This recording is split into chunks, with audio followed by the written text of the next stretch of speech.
Muy buenas noches a todos, bienvenidos a la noche de la 24, bienvenidos a MMC, ya estamos arrancando con todo hasta las 21 horas.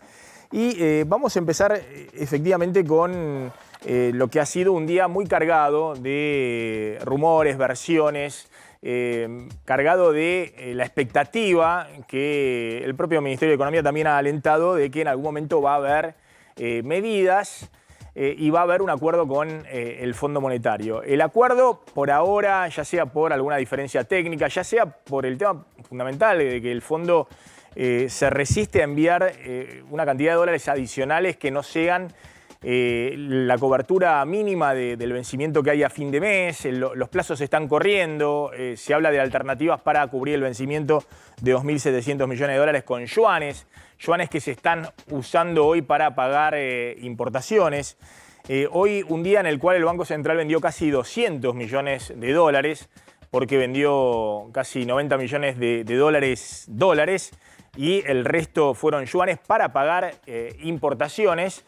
Un Banco Central que está con sus cuentas totalmente en rojo y que necesita urgentemente medidas, ya sea para encarecer las importaciones y para alentar el ingreso de dólares vía exportación, es decir, para recomponer y ahorrar dólares, recomponer las reservas rápidamente ahorrando dólares.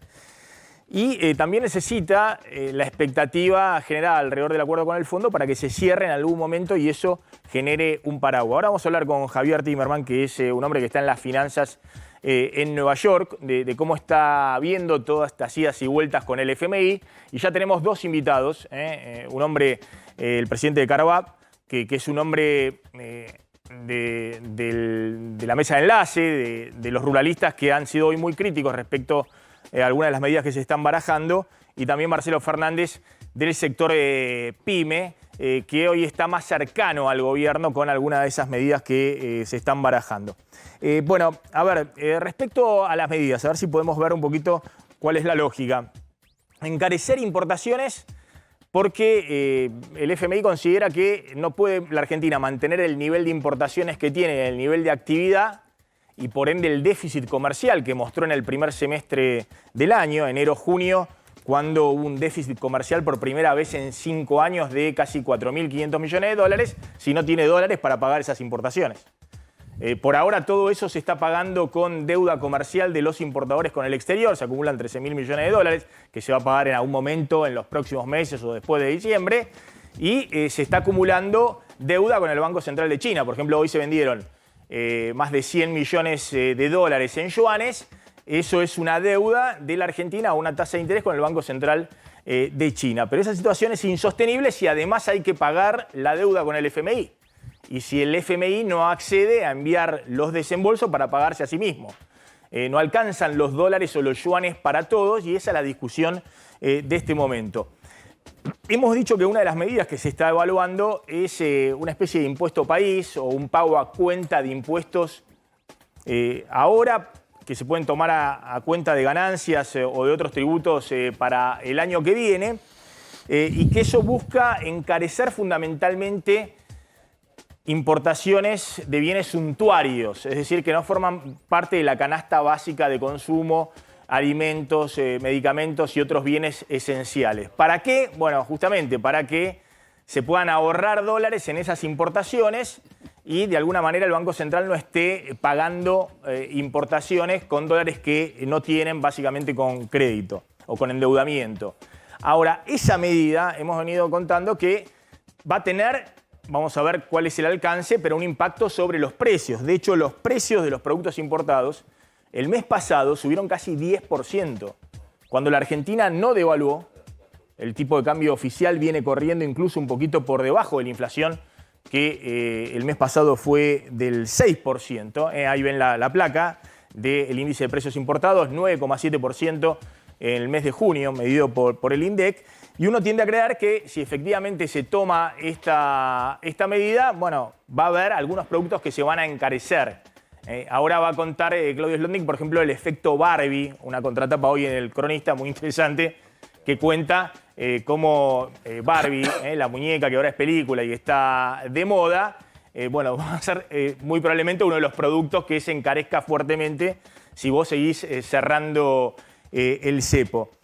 Ahora, más allá de eso, también hay medidas para tratar de alentar el ingreso de dólares, con un dólar agro más alto y eventualmente también un dólar soja de 350, 360 pesos.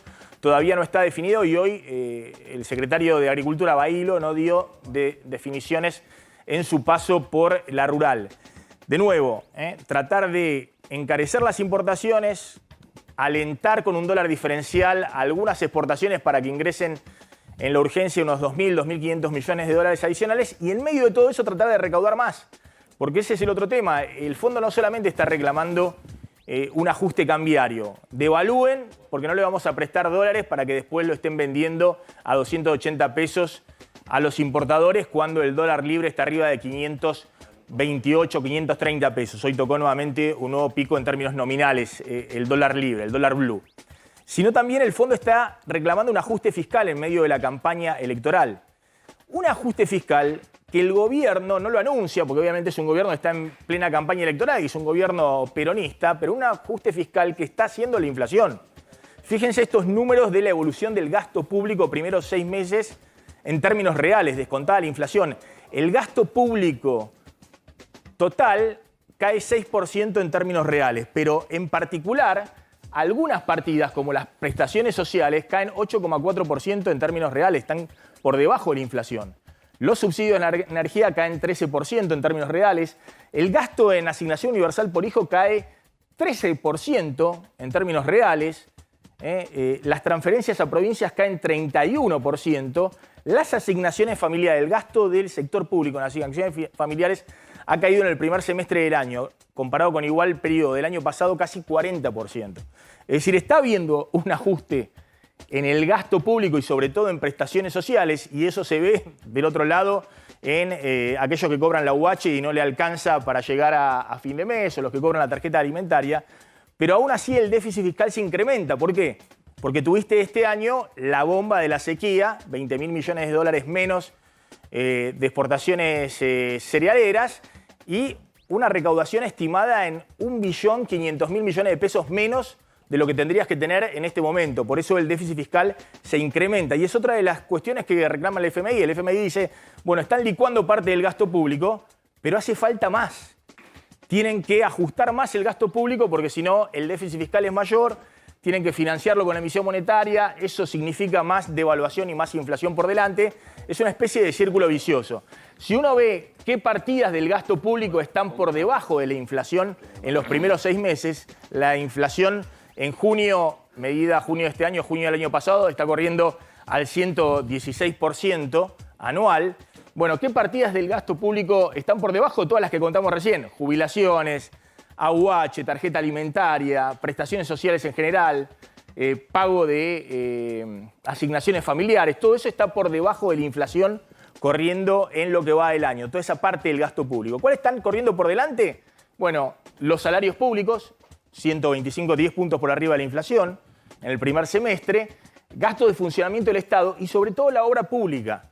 El gobierno ha mantenido el tema de la obra pública que está creciendo en el primer semestre 150% respecto a igual periodo del año pasado. Obviamente lo que pide en este momento el fondo es, bueno, recorten lo que falta recortar.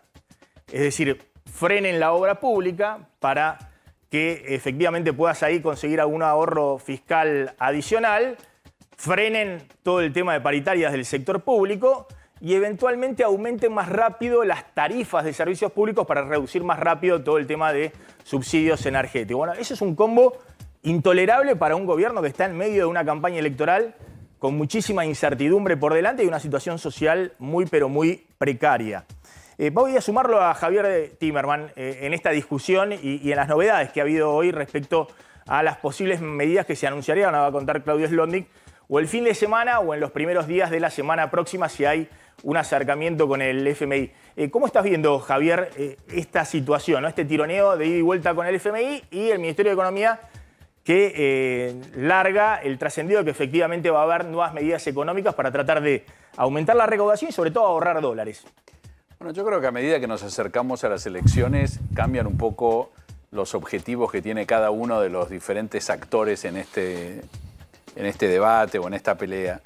Y bueno, y claramente el gobierno está buscando tener la mayor flexibilidad posible antes de las elecciones para en el caso de que no le vaya bien en las elecciones, no terminar de alguna manera como Macri, que después de las PASO, Macri tuvo que romper el acuerdo con el fondo porque tuvo que poner el cepo, tuvo que reperfilar, etcétera, que eran cosas que no estaban contempladas en el acuerdo, porque nadie se suicida políticamente.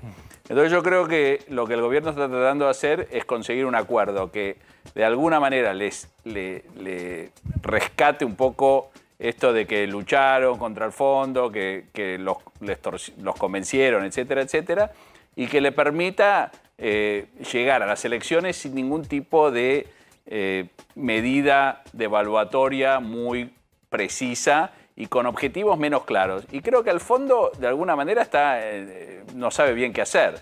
Lo que me llama mucho la atención es que el fondo, durante todos estos años desde que se firmó el acuerdo, siempre fue bastante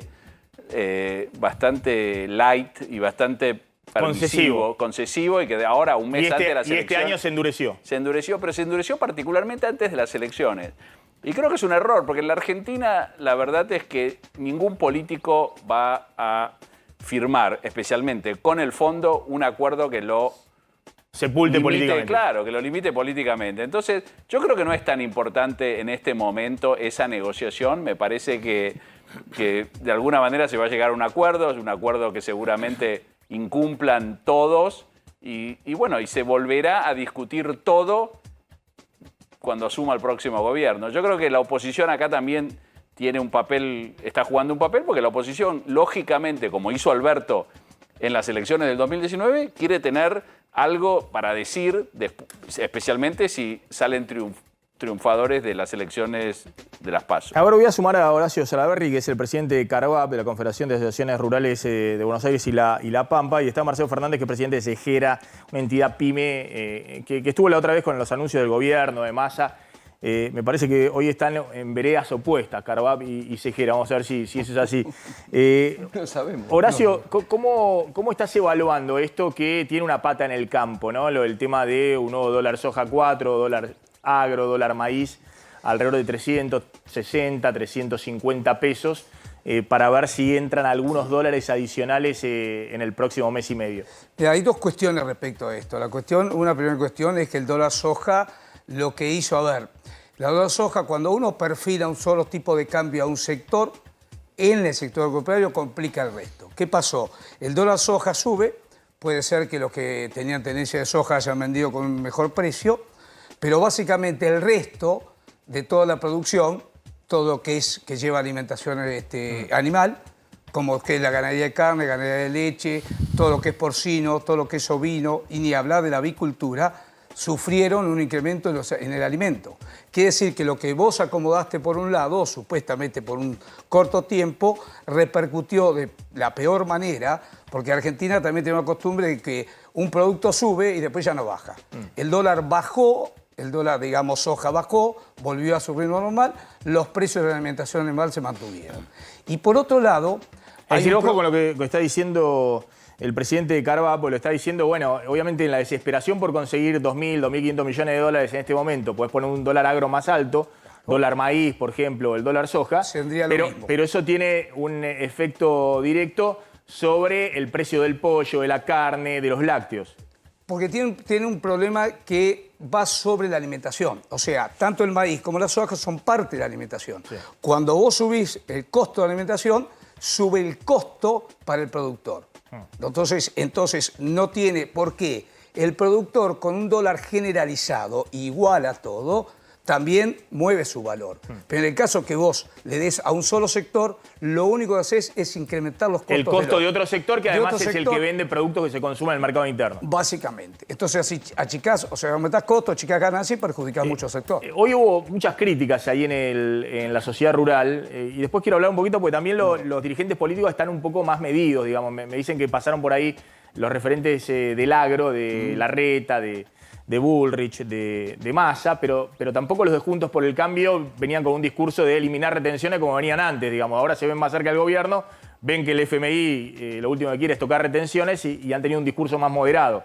¿Es así? Sí, en realidad, bueno, sí, eran más ambiciosos antes. Sí. En las conversaciones son un poco más moderados.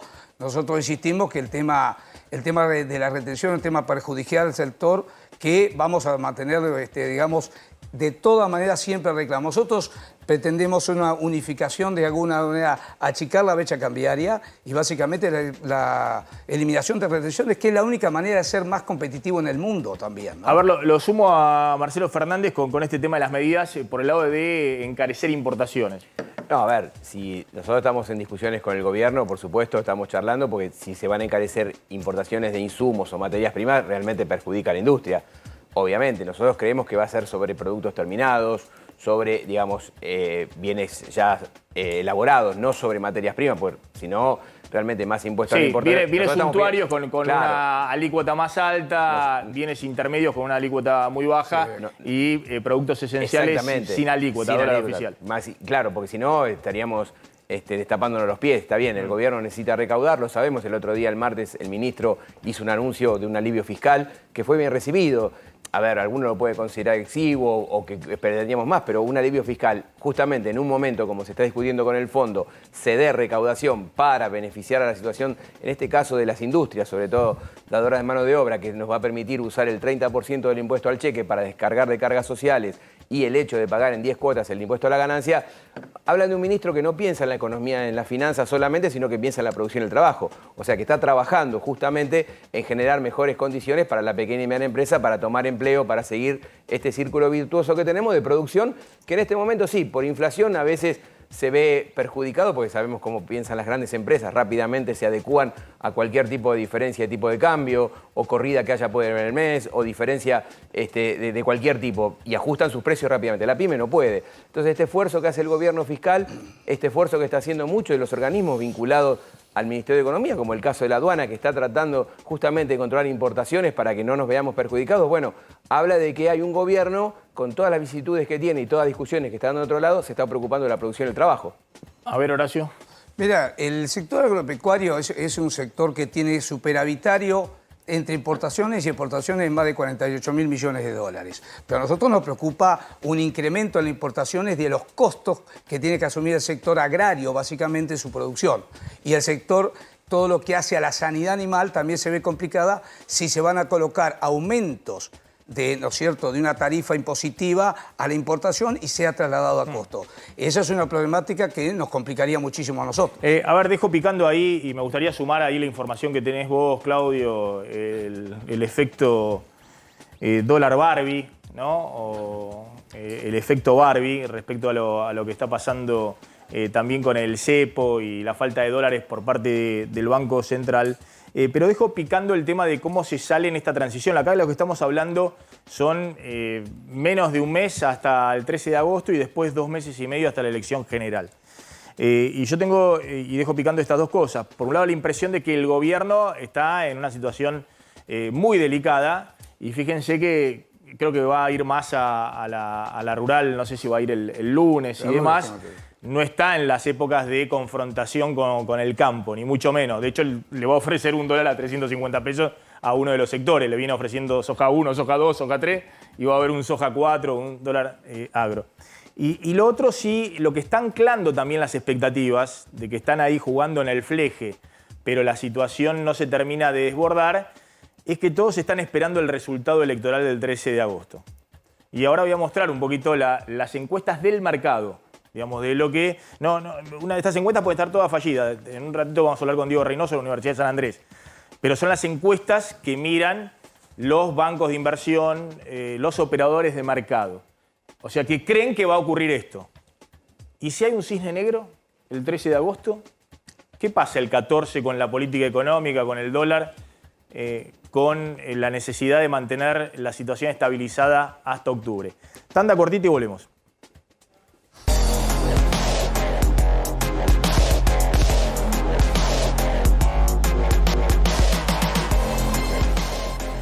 Bueno, a ver, contá rápidamente, muy buena contratapa hoy del cronista respecto al efecto Barbie. Claro, es el boom comercial de las vacaciones de invierno, se estrenó ya la película Barbie y a diferencia de otros países, empezando por Estados Unidos, pero también en América Latina, aquí en la Argentina es muy difícil conseguir las Barbie oficiales, las muñequitas, las que aparecen en la película, o la casa de Barbie, Sí. la casa de Malibú. Bueno, ¿y qué ocurre? Hay pocas y cuestan el triple que en los Estados Unidos. Vos te fijás en Amazon, por ejemplo, cuánto cuesta en Estados Unidos. Una muñequita sola con un accesorio está aproximadamente $5.5. Bueno, acá la misma muñeca oficial, pero con un solo accesorio, arrancan los 8.000 pesos, puede salir hasta 9.500 pesos la muñequita. Está bien.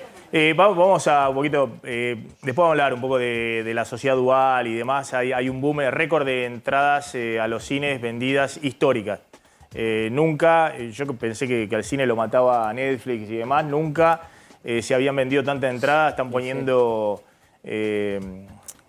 ¿cómo se llama? Horarios a las 10 de la mañana, porque no dan abasto los complejos grandes en estas vacaciones de invierno. Esta sociedad dual, ¿no? Está raro. Porque hay pesos en la calle y la gente lo gasta. Y por otro lado tenés indicadores de 40% de pobreza.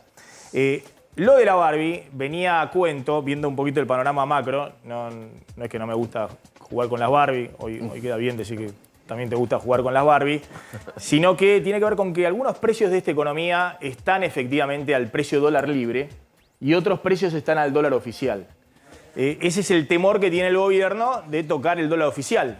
Todos le dicen, pero escúchame, si los autos están al dólar libre, si los electrónica está al dólar libre, si las Barbie están al dólar libre, incluso más caras que en Estados Unidos, ¿cuál es el problema?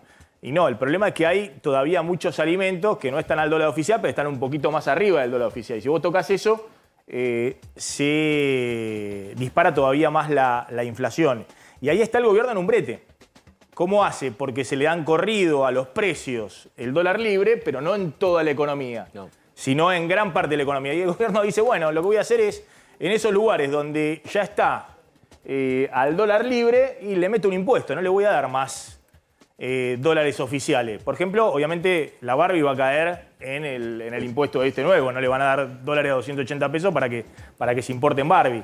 Y como eso, muchos otros bienes de consumo. Ahora, obviamente, como esto es la Argentina, eso va a tener una remarcación adicional sobre esos precios, que van a estar mucho más caros. Pero bueno, el gobierno dice, prefiero hacer eso que tocar el dólar oficial sin ningún ancla y que se me corra a los bienes esenciales. Pero lo que contaba el presidente Carabá, ojo que esto de andar parche por un lado, parche por el otro, también te significa presiones de precios.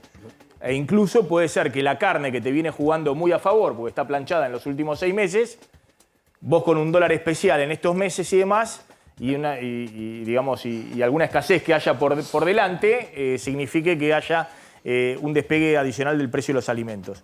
En este contexto, yo decía que hay un ancla, que es el tema del escenario político, y lo quiero hablar con Javier Timerman y con Diego Reynoso de la Universidad de San Andrés.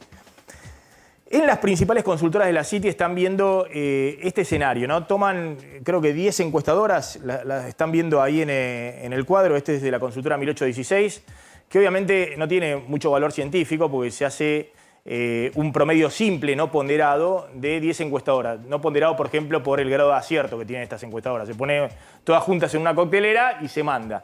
Y lo que están viendo todos es que hoy está arriba Juntos por el Cambio, 4 o 5 puntos arriba de Unión por la Patria. Que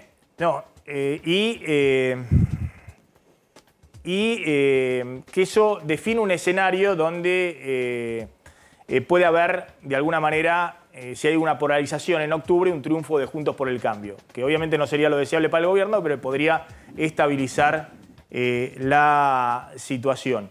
¿Qué pasa si hay no sé, no llego a leer ahí, digamos, pero se ve un poco, ¿no? 33 puntos el promedio para Juntos por el Cambio, 29 para el Frente de Todos, el promedio de todas las encuestadoras. Y Milei 19. Y 19 de Milei. Digamos, eso es el promedio. Es un poco lo que ve el mercado. ¿Cuál sería el cisne negro? Digamos? Porque esto no significa que estas sean las verdaderas proyecciones de cómo va a salir el 13 de agosto, sino que esto es lo que creen aquellos que están en el mercado financiero, que hacen circular este tipo de informe. Este de 1817 es una consultora que está contratada por todos los bancos grandes de la City. ¿Cuál sería el cisne negro? Mira, yo creo que ¿Qué es lo que el mercado, o sea, qué es lo que se espera? El mercado espera, como dicen la mayoría de los consultores, que tenga una ventaja Juntos por el Cambio.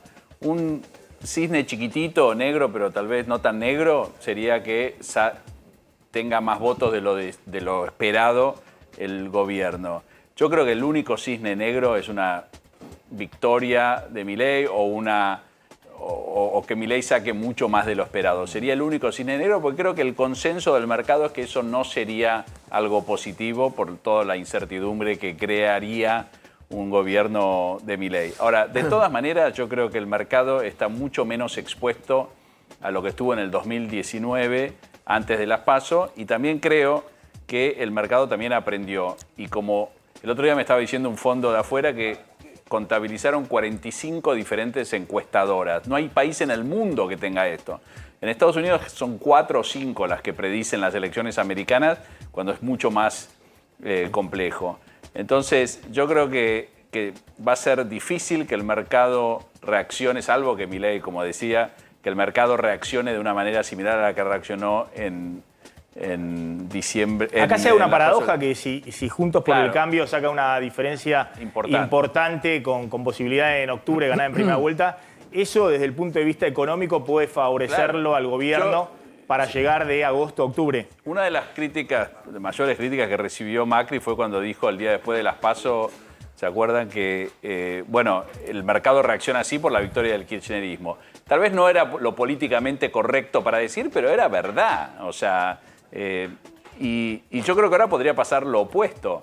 De todas maneras, el mercado aprendió esa lección y va a ser mucho más cauto. Y lo vimos en las elecciones en Santa Fe. O sea, el oficialismo perdió en Santa Fe de una manera importante y, sin embargo, el mercado tuvo un rally muy pequeño. Así que yo creo que la incertidumbre se va a mantener.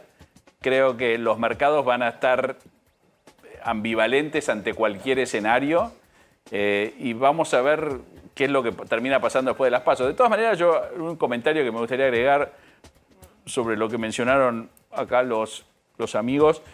Yo creo que tiene razón. O sea, no se puede. La economía de un país no puede funcionar con parches.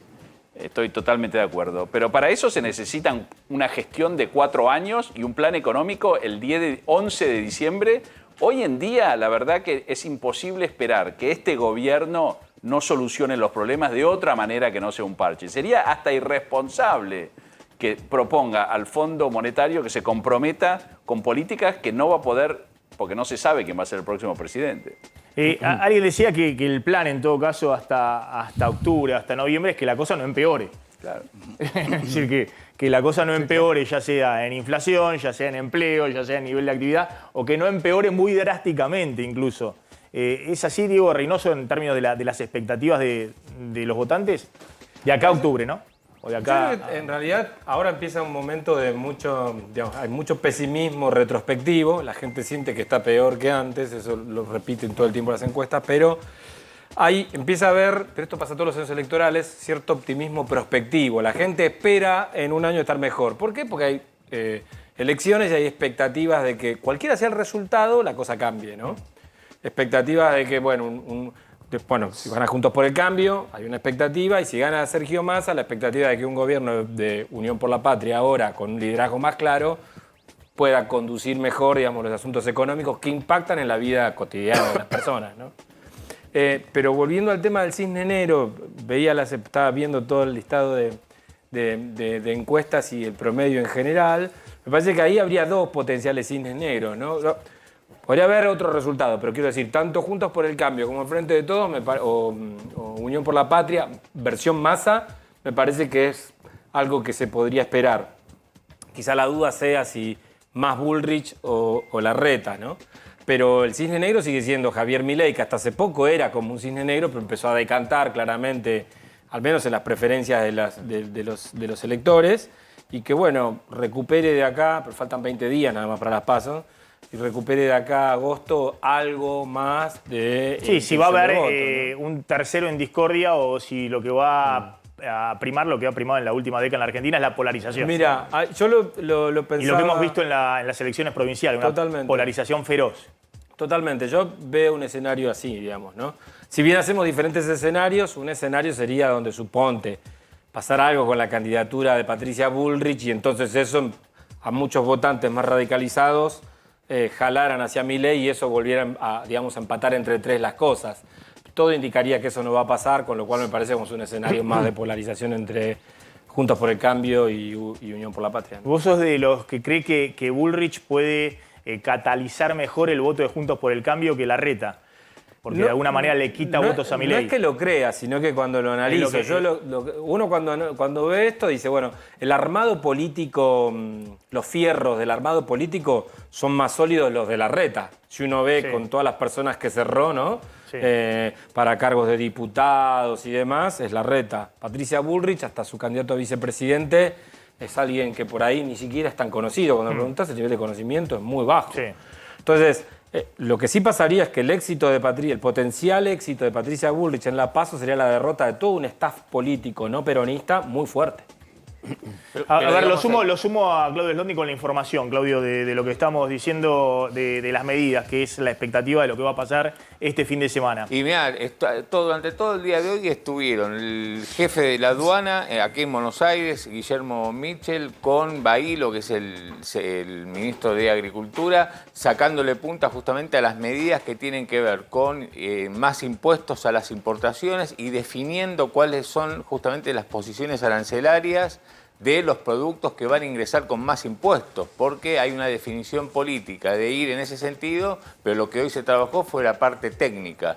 La idea es tener esto finalizado antes del lunes, porque claramente los tiempos burocráticos del fondo, digamos, no se llega para que el FMI, en todo caso, apruebe este preacuerdo, haga el desembolso y Argentina pueda con ese desembolso pagarle al Fondo Monetario. Entonces, hoy los tiempos en el propio gobierno se están diciendo que están en crisis, los tiempos, porque hay que terminar justamente con las medidas. En Washington hoy siguió negociando Gabriel Rubinstein, Clery, que es el vicepresidente del Banco Central, allí con la otra cuestión que es la cuestión fiscal. Por un lado en Buenos Aires, toda la cuestión de importaciones, y el mayor costo y la cuestión fiscal, porque el Fondo Monetario ahí lo que trascendió es que quiere que haya un mayor ajuste. Hay un desvío de aproximadamente 1 punto, estamos en aproximadamente 3 puntos de déficit proyectado fiscal para este año. Es muy simple, El déficit fiscal primer semestre es mayor que el déficit fiscal primer semestre del año pasado. Y el año pasado el déficit fiscal fue 3 puntos del PBI. Y para este año hay que llegar a 1,9% del PBI. Entonces decime cómo si el primer semestre de este año, en la primera parte del año, ya tuviste 1,2% del PBI. La primera parte es donde menos gastás, pues la segunda parte viene todos los gastos grandes del Estado. ¿Cómo encuadrás ese déficit fiscal? Es decir, ¿cómo pasás de un déficit fiscal que tiene que ir de 3 puntos del PBI del año pasado a 1,9 o a 2, si cierran finalmente cuando en el primer semestre ya venís peor que el año pasado, que tuviste un déficit fiscal mucho mayor? Y la explicación de eso es lo que está pasando con la sequía. La sequía ha tenido un impacto en términos de recaudación. El campo lo sabe porque ha tenido un impacto, me decían la otra vez en Rosario, en ciudades del interior y demás, en términos de movimiento, de camiones, de todo. Ha sido un impacto enorme el tema de la sequía y también eso impacta en las cuentas públicas, en la recaudación. En pérdida de flete se habla de 1,5 millones menos de flete. A ver, el sector agropecuario lo que tiene en las ciudades del interior es básicamente, no somos los únicos que producimos, pero básicamente es la chispa que inicia toda una actividad económica. Muchas ciudades del interior, mucho movimiento con sector agrícola, ganadero, lechero, las de economías regionales. Entonces, cuando uno resiente ese núcleo central, empieza toda una cadena de un efecto dominó y es lo que lamentablemente estamos viendo. Y además hay un ahogo financiero del productor que se ha quedado sin capital propio, tiene que salir a buscar capital y hoy las tasas de interés son insoportables. Hoy la negociación, a ver, por ejemplo, el tambero, yo soy tambero, cobramos a 45 días. Cuando a uno le dan un cheque, como no puede financiarse por 45 días, se descuenta. Hoy el descuento de cheque vale 107%. Hoy la tarjeta Cobran de las empresas lácteas que le pagan a usted, al tambero. A los 45 días. Sí. Yo voy al banco, me quiero hacer del tío porque necesito flujo monetario. Sí. Entonces, cuando descuento el cheque, 107%. Cualquier tarjeta, la tarjeta Procampo, que sirve mucho, es una muy buena tarjeta del Banco Provincia, que sirve para compra de insumos, está en entre 90 y 92%. Digamos, hay una necesidad digamos, del productor de financiarse. De todas maneras me decían, primero que, bueno, hay muchos sectores que estaban reclamando también un soja 4 para que se mueva un poco mínimamente la actividad en estos meses, porque si no, los 10 millones de toneladas que quedan de la cosecha es algo que el productor tiene que ir vendiendo de acá a marzo del año que viene. Exacto. Pero obviamente con la expectativa que hay, que va a haber un dólar más alto apenas llegue el próximo gobierno, a medida que vayan pasando el tiempo, nadie va a vender absolutamente nada. Y sobre todo porque me decían que muchos productores con el soja 1 y sobre todo el soja 2 y soja 3 pagaron la tarjeta Campo, digamos, ahora en el primer semestre, porque tenía muchos pesos. Entonces, ¿qué hacían? Con eso trataban de cancelar deudas y, por ejemplo, la tarjeta Campo, digamos, que no se paga... La variedad que hay de todos los bancos, la tarjeta de Campo, agropecuarias, tienen un costo... Antes era un costo bastante más reducido, hoy las tasas de interés es insoportable el financiamiento. Y si no, hay que tomar financiamiento, ¿no es cierto?, de las insumeras, las que venden, o de los acopios, y esos costos también están altos porque están medidos en dólares, con una expectativa de un dólar que no se sabe qué valor va a tener. Eso también genera un problema. Ahora le pregunto a Marcelo Fernández, usted tiene una posición en un sector de las pymes que dicen, bueno, la situación es como es, la inflación, las restricciones para las importaciones, que ustedes se han quejado mucho y han reclamado al gobierno, dejen que los empresarios que necesitan insumos y si no tienen parada su fábrica, que importen con dólar billete, con lo que sea. Pero esta situación de no tener insumo y tener parada la fábrica con trabajadores y demás es mucho más grave. Pero ustedes consideran que hoy la clave es tratar de sostener nivel de actividad. ¿Y creen que hay un riesgo hacia adelante respecto a eso? A ver, Maxi, recién lo decían ustedes con el tema de los cines, de la gente que está, por supuesto que es una clase media, ¿no? No lo tenemos que tomar como que todo el país está así, pero hay consumo, hay trabajo, si no, no estaríamos reclamando CIRA para importar. Es decir, si nosotros estamos reclamando, necesitamos urgente insumos, es porque estamos produciendo. Yo recuerdo en otros momentos de nuestra historia reciente, nadie quería nada, no importabas nada porque no tenías trabajo. Entonces, si hoy vos tenés un reclamo de apuro para tener las habilitaciones para importación, que no están saliendo en la tiempo y forma que lo pide el empresario, puede ser, pero vos fíjate que están saliendo, demoran, hay que llamar, o hay que pedir, o hay que protestar un poco, pero salen, porque no estamos encontrando sectores parados. Puede ser que algún empresario me esté mirando y diga, sí, yo estoy casi semiparado, puede ser que haya casos particulares, pero sectorialmente estamos produciendo, estamos recibiendo las habilitaciones. Por supuesto que lo que no hay que parar es el consumo, porque para nosotros es vital. La pequeña y mediana empresa vive del mercado interno. Nosotros no somos exportadores. Ojalá nos tocara en algún momento poder ser los que estamos generando divisas para el país como lo hace el sector primario. Pero nosotros somos los que damos trabajo. Nosotros tenemos 6 millones de empleos, damos. Entonces, digo, a ver, la pequeña y mediana empresa necesita del mercado interno, de incentivos. Recién Horacio decía, la tasa de interés está muy alta. Claro, si el plazo fijo también está alta. Entonces tenemos que empezar a discutir esto. Ya que hay expectativas inflacionarias menores, habría que empezar a bajar las tasas.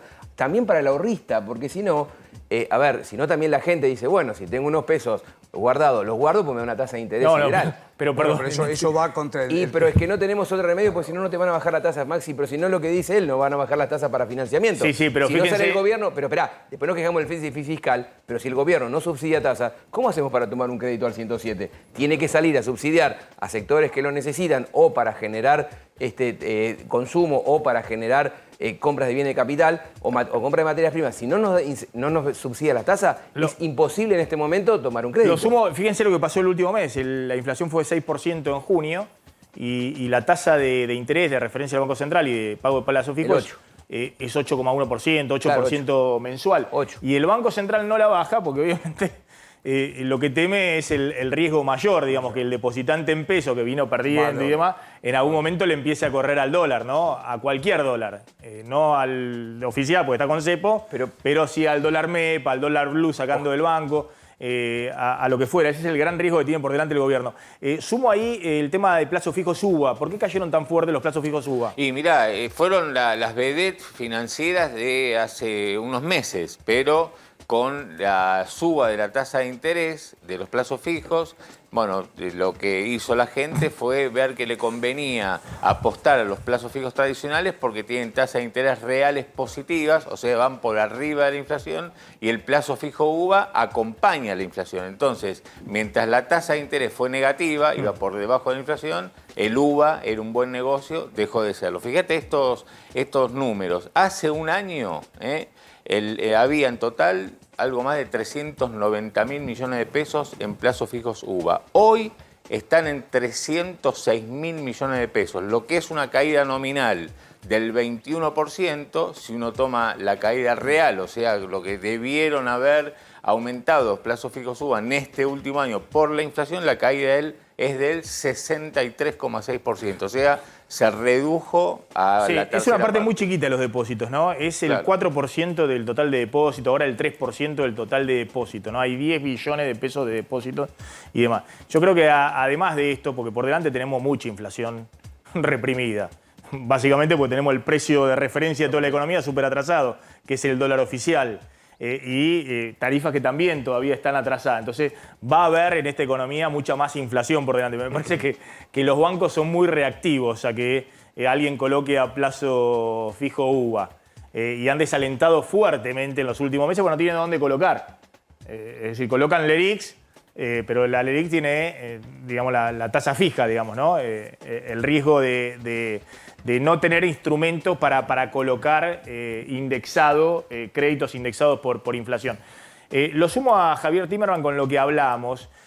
Si el gobierno con estas medidas o estos anuncios o el fondo despeja la incertidumbre que hay o la expectativa de que va a haber una devaluación, de que en algún momento no van a tener otra y van a tener que ajustar el tipo de cambio oficial y que eso... esto lo despeja, lo digo ¿por qué? Porque lo que hemos visto, por lo menos ayer y hoy, es una cuestión muy técnica, financiera, pero hay muchos que empiezan a pasarse de bonos ajustados por inflación, de bonos ajustados por dólar oficial, el dólar link, a bonos ajustados por inflación, digamos, como la idea de, bueno, estos van a hacer cualquier cosa menos devaluar, entonces no nos cubramos por lo menos hasta diciembre con un bono que ajusta por la evolución del tipo de cambio oficial, porque lo último que va a hacer el gobierno va a hacer cualquier cosa. Pero lo que no quieren hacer es devaluar, porque están haciendo cualquier cosa para no devaluar. Un poco despeja, el gobierno todavía no termina de despejar la idea de que puede controlar en el proceso electoral el tema de que no haya una devaluación en el medio. Mira, un inversor que visité hace poco en Estados Unidos me dijo algo que realmente refleja un poco cómo piensa el mercado también en este tema, que fue justo cuando lo nombraron a Massa como candidato por parte del oficialismo. Y lo que él me decía es, Massa lo que te hace es te sube el piso. Te sube el piso. ¿Por qué? Porque la gente confía que de alguna manera él va a lograr una derrota. Si tiene que ir a una derrota, el mercado no se lo va a llevar puesto a Massa. Creo que en eso coinciden muchos. Entonces, estamos en una economía encepada, Maxi, desde hace, no sé, 4 años y medio. Entonces, hay diferentes focos de liquidez que van buscando diferentes formas de cobertura. Las empresas de afuera están más preocupadas por cubrirse respecto al dólar y están invertidos en dólar link. Hay inversores más pequeños, locales, que se cubren por la inflación. Yo creo que esta situación donde el gobierno busca medidas cortoplacistas para llegar hasta el 10 de diciembre, sean ellos o sean otros los que vengan a gobernar, me parece que el mercado confía de que así ocurra. Hoy nadie te está diciendo, uy, estoy preocupado que esto explote antes de las elecciones. Lo ves en la tranquilidad del mercado. El mercado renueva vencimientos, el mercado... Renueva vencimiento de deuda en pesos. De deuda en pesos, sí, si no el dólar totalmente. estaría todavía mucho más... Claro, y uno... Lo curioso también es que vos escuchás a todos los referentes de todos los candidatos y principalmente dicen, bueno, hay que solucionar el tema de precios relativos, ¿no? Eso es una devaluación, obviamente.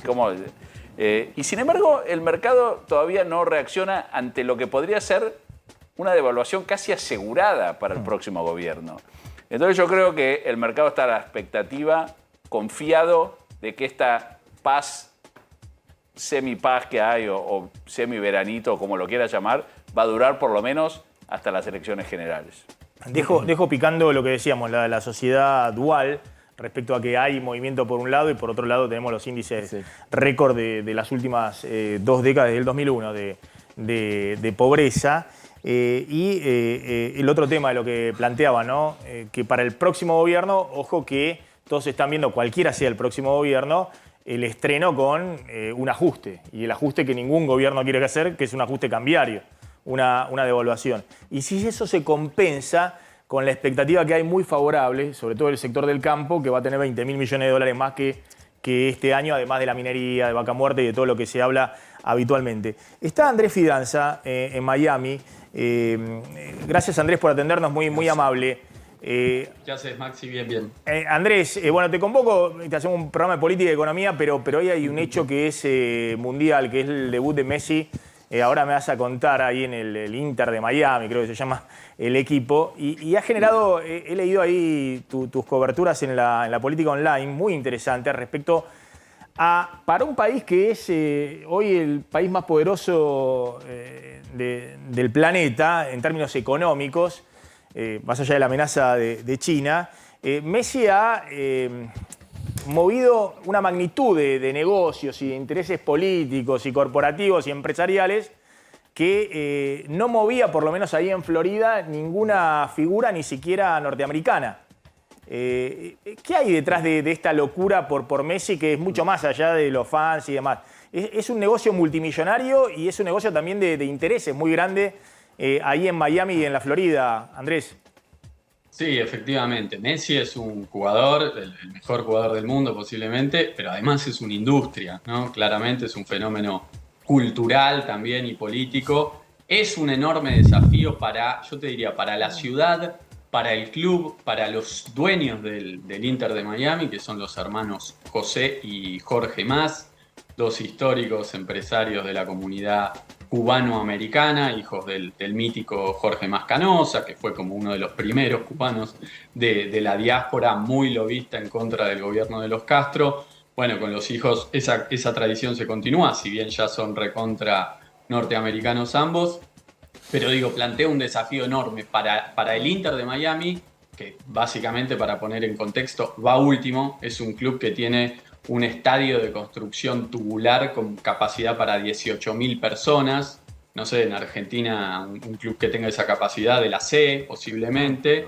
Bueno, es un enorme desafío. Veremos si la infraestructura del Inter se banca al fenómeno Messi. Es algo que los dueños del club, los dueños del Inter, los hermanos Mas, querían lograr desde hace tiempo. David Beckham también, que es el otro accionista minoritario, lo lograron. Se viene un enorme desafío. Bueno, hoy es el debut, ¿no? Sí, estamos hablando a las 9 de la claro, noche. por eso estamos hablando justamente el día de hoy. Vos contás en tus notas que el gobernador de la Florida, que es alguien que incluso está proyectando una carrera presidencial, los intendentes de Miami-Dade, de todos lados están todos detrás, hicieron en el medio gestiones para que Messi estuviera hoy en el banco de suplentes de un equipo de fútbol que va último en la tabla. Sí, efectivamente, porque cuando Beckham compra la franquicia esta, él compra como a sobre cerrado el Inter de Miami. No tenía ni el Inter, en realidad, no tenía ni sede. Tenía que elegir una ciudad de Estados Unidos donde poner este club.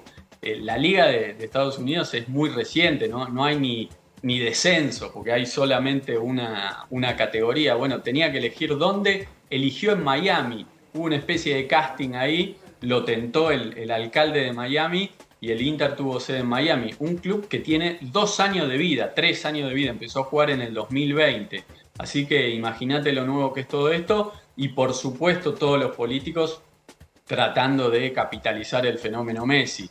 Un detalle, te cuento alguna anécdota. El alcalde de la ciudad de Miami, Francis Suárez, hijo de cubanos, él ya nacido en Estados Unidos, de hecho por eso mismo es candidato a presidente, está sorteó entradas para ver a Messi en primera fila en este partido de debut contra el Cruz Azul de México, que empieza en media hora nomás. ¿A cambio de qué? A cambio de que le pongan guita para su campaña, a cambio de una donación de $1 simplemente para su campaña. Es algo simbólico, pero él lo necesita porque acá el fundraising es bastante exigente y él necesita para continuar en carrera Claro. 40.000 donantes individuales distintos. Entonces ya con que le dones $1 en la confusión le sirve al alcalde. Bueno, ese es un ejemplo. Claro, los políticos de- también se prenden porque, claro, la comunidad latina ahí es muy fuerte y sobre todo en la Florida y Messi es la figura global, digamos, ¿no? de esa comunidad latina.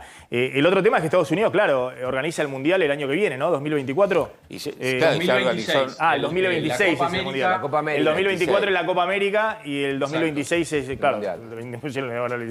en el 2026 es el Mundial y el 2024 es la Copa América, digamos. Y Messi, de alguna manera, es el que prepara el terreno a ese negocio multimillonario. Ahí la apuesta, imagínate, es que aguante hasta el 2026, digamos. Claro. Ya no solo es un deseo de los argentinos, sino también de Adidas, Apple, que compró los derechos para televisar, de las otras cadenas que van a televisar. Imagínate, digamos, hay un encadenado ahí en el que están todos interesados en que la rueda gire. Tiene contrato por 2 años, hasta los 38. Veremos, pero yo haría hincapié en el desafío que tienen ahora todos los empresarios para que el club, la infraestructura, se banque el fenómeno Messi. Andrés Fianza, gracias, muy amable. Como Gracias a siempre, vos, sí. la verdad que en esta Argentina de igual da para todos. Había agencias turísticas que estaban promocionando los paquetes para ir a ver el debut de Messi. Y cuesta caro ver el debut de Messi, porque sí. hay que tener... Pero aparte la- que lo has visto acá jugar con la selección, en amistosos y demás, ¿no? Hace poco no estuvo acá Sí, en sí, River con y las- demás. con Pero la bueno, selección. genera eso, de ver cómo los norteamericanos están todos alrededor de, o bailando alrededor de un argentino, ¿no? De una figura, tal vez la más conocida hoy en el mundo. Está Andrea también, Iman, ahí en las cercanías del estadio. Andrea, ¿qué tal? ¿Cómo estás?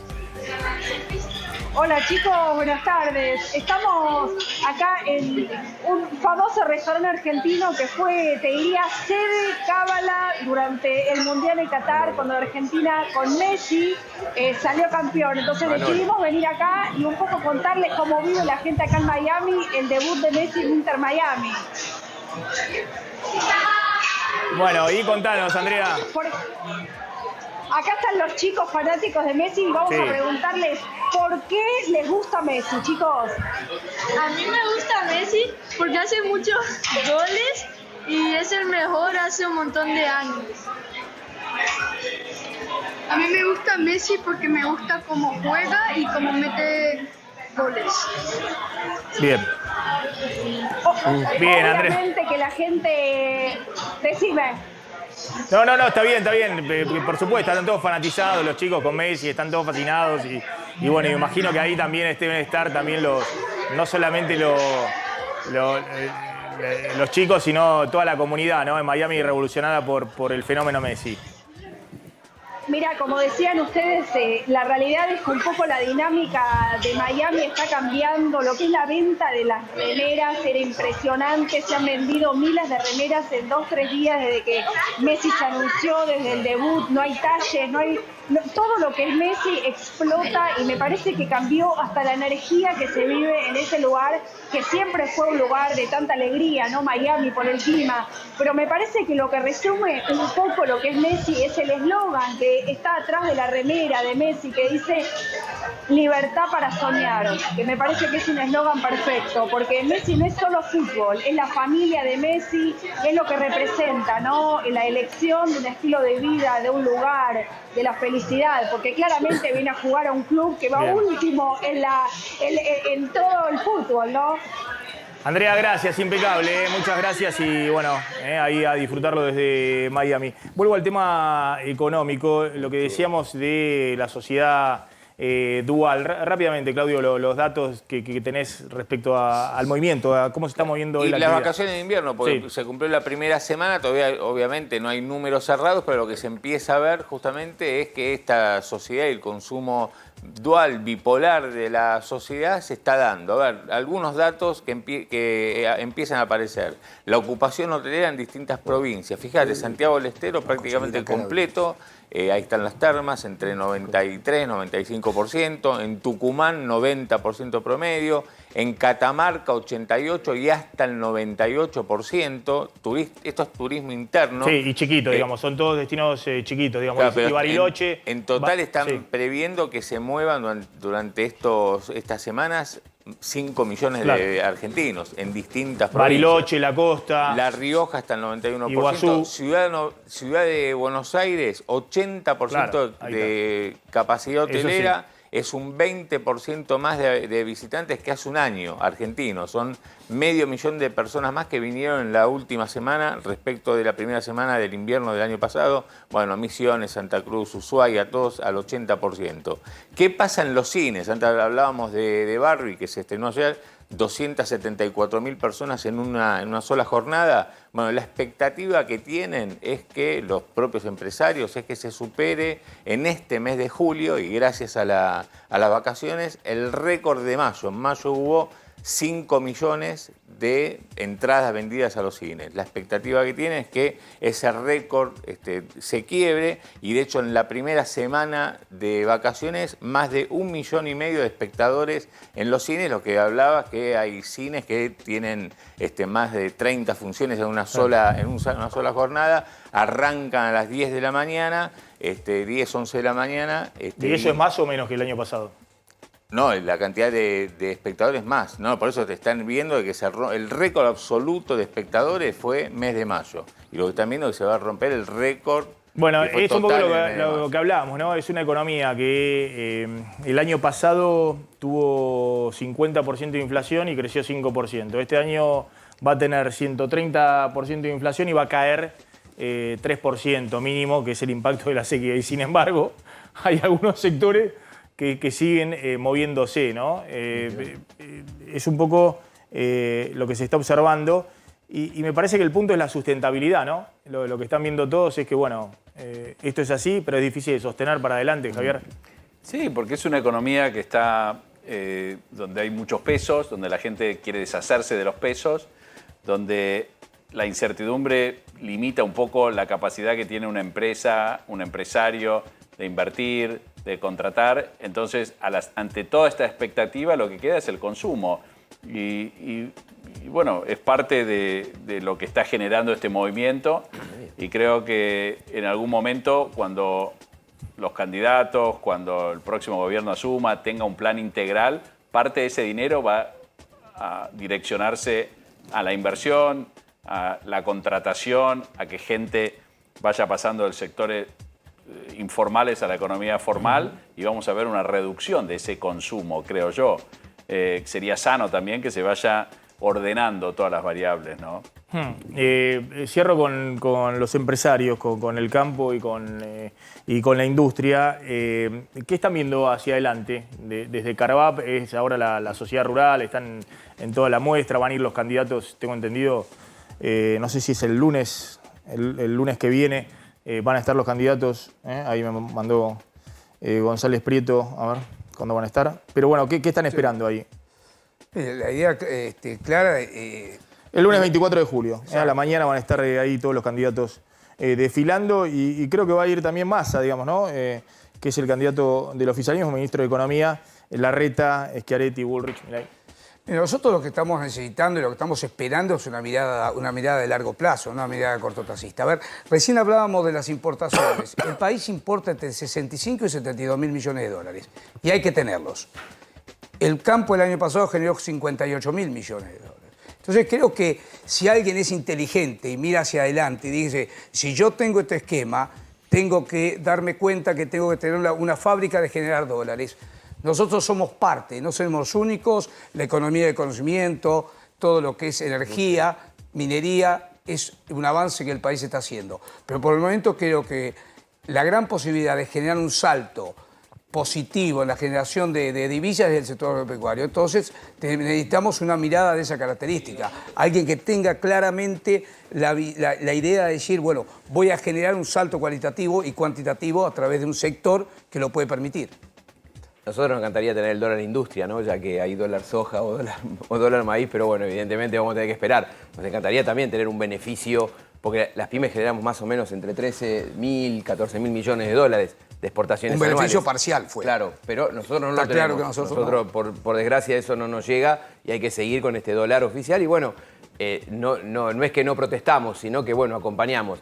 Nosotros tenemos una expectativa que siga el trabajo y el consumo, nos encantaría que se baje la inflación porque las pymes somos las primeras perjudicadas porque las grandes empresas se adecuan en 5 minutos a lo que pasa en el país, es decir, se dolarizan, cambian las condiciones de pago, aumentan los precios en el medio del mes y la pyme lo tiene que absorber. Porque como dijo Horacio, nosotros también vendemos a 45 días y muchas veces compramos materia prima y después la terminamos pagando más cara de lo que la compramos, pero no lo podemos trasladar a nuestro producto.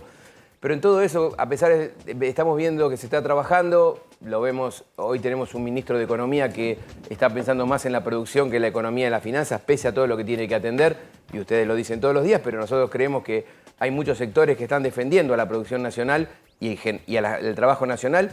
Por supuesto que nos gustaría seguir aportando ideas, Maxi las tenemos, queremos capacitar a la gente de los planes hoy sociales porque no tenemos mano de obra calificada, si no lo hacemos rápidamente y queremos crecer, no vamos a tener gente que sepa trabajar con la maquinaria que tenemos en las pymes y también le pasa al sector del campo o a la gente de la construcción, si no empezamos a capacitar gente no la tenemos, así que vamos a trabajar en eso, queremos generar comercializadora de productos argentinos en otras partes del mundo para que rápidamente podamos exportar las pymes que no tenemos mercado, pero bueno, la verdad que estamos con la expectativa de que esto continúe, de que se mejoren algunas variables, pero sabiendo que tenemos trabajo y producción. Gracias a los dos.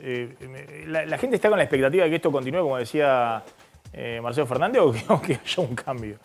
No, la gente espera que el 10 de diciembre haya un cambio, no importa algo, no político, sino que un cambio de la situación económica. Tiene esa expectativa, es un deseo. No necesariamente que tenga el deseo significa que esas cosas son las que van a pasar, digamos, ¿no? Pero hay ese deseo en la gente. Y es pero pasa todos los consciente años de electorales. que por eso. delante hay una situación en la cual, no sé, tenés que achicar el déficit fiscal, tenés que corregir el tipo de cambio, las tarifas. ¿Es consciente o es consciente en el discurso, ¿no?, de los políticos? Pero después cuando le dicen, bueno, esto va a significar que vos tengas que pagar... No, pero pará. Es raro, mira. Porque los salarios están hace 5 años. Hay sectores que les va mejor, peor, de los empresarios y demás, venden y demás. Lo que están perdiendo por goleada son los trabajadores. Mirá, es decir, nunca ha habido una caída tan persistente del salario real, sobre todo el sector informal, digamos, que ha perdido 45 puntos desde el 2018. Entonces la pregunta es si por delante no hay de alguna manera una situación social que puede empeorar si no se maneja bien en el próximo gobierno. Hay cuestiones que son como armadas sobre las cuales la gente está de acuerdo. Vos le preguntás, ¿hay que hacer una reforma laboral? Sí, 60%. El tema del gasto del Estado, el tema del déficit fiscal, sí. Ahora, cuando empezás a hacer punto por punto de aspectos puntuales, es no. Pero bueno, pero eso Entonces, ahí tenés un problema. Una cosa es la cuestión general y otra cosa son las medidas concretas sobre las que la gente tiene mucho rechazo. Es que no hay una discusión sobre los temas. La gente piensa que los temas son individuales y tienen que ver con un sector. Yo estaba escuchando a los empresarios, ¿no? Y la realidad es que cuando dicen, bueno, no, con estas tasas nosotros no podemos convivir, es cierto, pero esas tasas existen porque nos quedamos sin financiamiento y nos quedamos sin financiamiento por muchas cosas que fueron pasando. Entonces, no va a mejorar un sector si no mejoramos todo el paquete. Y yo creo que los políticos están cometiendo, para mí, cierta irresponsabilidad en no presentar los planes. Porque como decían, las reformas, yo leo y lo único que escucho son slogans. Claro. Reforma laboral, reformas estructurales. Yo creo que no hay un argentino que sabe lo que significa eso. Nadie. ¿Qué es una reforma laboral? Es absolutamente nada. Hay que decir exactamente en qué va a estar basada, qué impacto va a tener. En Estados Unidos, cuando un presidente, un candidato plantea un programa, tiene exactamente definido cómo va a impactar en cada sector, qué ahorro va a traer, qué ahorro no va a traer. Nosotros tiramos slogans y después... Gracias a los dos, muy amables. Vamos a ir a la tanda. Cuando volvamos vamos a hablar del tema de la edad de imputabilidad de los menores, si hay ahí un acuerdo entre los distintos dirigentes políticos, como hoy estuvo circulando en algunos medios, ¿no? Que en eso hay un acuerdo básico entre Bullrich, Larreta, eventualmente Massa. Ahora lo va a contar Cecilia Di Ludovico. Bueno, atención, Cecilia, los candidatos y el tema de edad de imputabilidad de los menores. Sí, esto es un tema que hace mucho tiempo se está hablando y lo cierto es que hay una gran problemática de los menores que delinquen cada vez más chicos. Lo que hay que saber es si bajar la edad de imputabilidad es la respuesta, es a lo que se niegan, digamos. Por eso hay 3 proyectos parados en diputados para tratar, porque lo que dicen los especialistas en derecho juvenil es que la baja de imputabilidad no va a resolver el problema, sino que va, digamos, a ser punitivista, digamos, no va a resolver nada y va a agrandar más el problema. Lo que proponen los 3 candidatos es medidas de contención para lo que son los menores que delinquen. Y hay algo que dice Larreta que lo diferencia un poco del resto de Burrich, que hasta este momento no dijeron, es que hay una diferencia entre el menor vulnerable y un menor que delinque. El tema es que el menor que delinque claramente es vulnerable porque está, digamos, en un contexto de vulnerabilidad, crecen. Y hay una realidad en la Argentina que los menores crecen en contextos cada vez más violentos y cada vez son más chicos. La intención es bajar la edad de imputabilidad a los 14 años. Perdón, actualmente, ¿cuál es la edad de imputabilidad? 16 años. A ver, el régimen penal juvenil es de 1980. Hay que modificarlo claramente porque ya pasaron muchos años y hay que ajustarlo. El tema es que hay chicos de 12 años que delinquen y hay chicos de 12 años con armas. Entonces hay que ver si es la edad que hay que bajar o ver dónde está la prevención de ese delito, ver dónde está fallando. Tal vez tener un poco más de contacto con la realidad de los chicos que están delinquiendo, de los chicos que asesinan, que roban y ver cómo se puede tratar. La respuesta hoy de los candidatos es esta respuesta punitivista y dirigida, digamos, a que no vuelven a reincidir. Pero ¿cómo no van a volver a reincidir si cuando vuelven también vuelven a hogares donde la violencia está presente, por ahí a hogares donde los padres son ausentes, o mismo son generaciones de personas que han estado presas? Entonces, bueno, hoy la realidad es que están estos 3 proyectos parados en diputados de los 3, también de las 3 fuerzas o de las 3 vertientes larritistas, de Santilli, de Ritondo y también de Gutiérrez, de Ramiro Gutiérrez, el representante de la seguridad de Massa. Los 3 van para el mismo sentido. Cambiar hay que cambiarlo, algo que hay que hacer.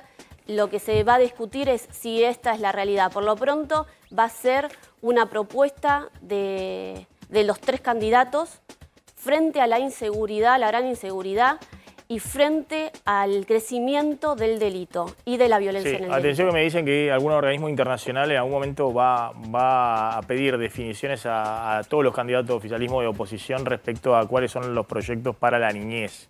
Exacto. Y si hay propuestas concretas en términos de un plan integral para la niñez, porque se está viendo que hay mucha demagogia dando vuelta y no propuestas concretas, como había en otras elecciones, en otra época, pero hoy el escenario de la Argentina se ha vuelto un escenario muy de la coyuntura, donde cada uno tira una propuesta como eslogans, como decía recién Javier Timerman. Está Alejandro Puebla, tenemos 2 minutos. Alejandro, ¿qué pasó?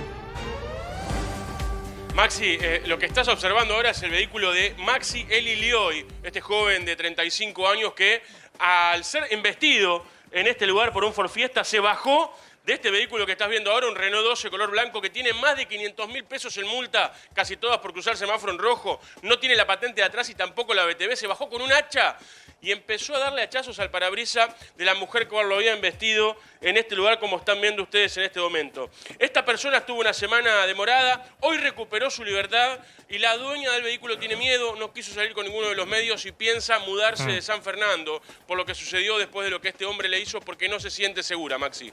Ojo que hay como una especie de microviolencia contenida que hasta ahora estamos viendo en distintos casos, ¿no?, que han ocurrido y que se van repitiendo en la calle. Y que a veces son cuestiones que se ven cuando hay tensiones sociales ahí subyacentes, ¿no? Hasta ahora no ha ocurrido en otros escenarios, 2001 y demás. Por ahora lo que explotan son esas microviolencias contenidas, una cosa de locura que siempre ha existido, pero se ve en este caso de manera reiterada. En algún momento vamos a analizarlo con algún experto o psicólogo social para entender un poquito qué está pasando ahí atrás. Me parece que a veces tiene que ver también con frustraciones que pasan también en el ámbito económico y social y que por ahora solo se ven en estos flashes que estamos viendo en distintas situaciones de pequeños microconflictos, ¿no? Donde estalla una furia totalmente inexplicable. Gracias, Alejandro, muy amable. Cerramos con un dólar que se ha movido en la semana y que ha cerrado hoy en el dólar libre a 528 pesos, un dólar que subió un 1,1% en la semana, de ayer a hoy solamente 3 pesos, pero claro, tiene que ver con básicamente la incertidumbre sobre la negociación con el fondo, a ver en qué va a terminar. Lo que se notó en los últimos días fue una mayor dolarización de empresas, de fondos de inversión, un gobierno que volvió a intervenir con bonos en los mercados financieros, bueno, el dólar paralelo. El gobierno interviene con compra-venta de bonos en el dólar MEP, que es una oferta total, poniéndolo en 495, 497 pesos. Una oferta total para un llamado a que dolaricen barato todo lo que quieran dolarizar. Y por otro lado tiene un dólar turista que está en 560 pesos y que va a estar la semana que viene, no sé, en 570 y a fin de mes va a estar en 600 pesos y deja la oferta para los que se quieran dolarizar en 495 quemando bonos y algunos dolarcitos también en el mercado financiero. Qué sé yo. Claro. Es lógico que se mueva el blue acompañando la inflación. Gracias, Claudio. Nos estamos retirando. Gracias, Cecilia. Nos estamos retirando. Se quedan con Esteban Trebuch. Nosotros nos reencontramos el lunes 19:30 aquí. Pásenla bien.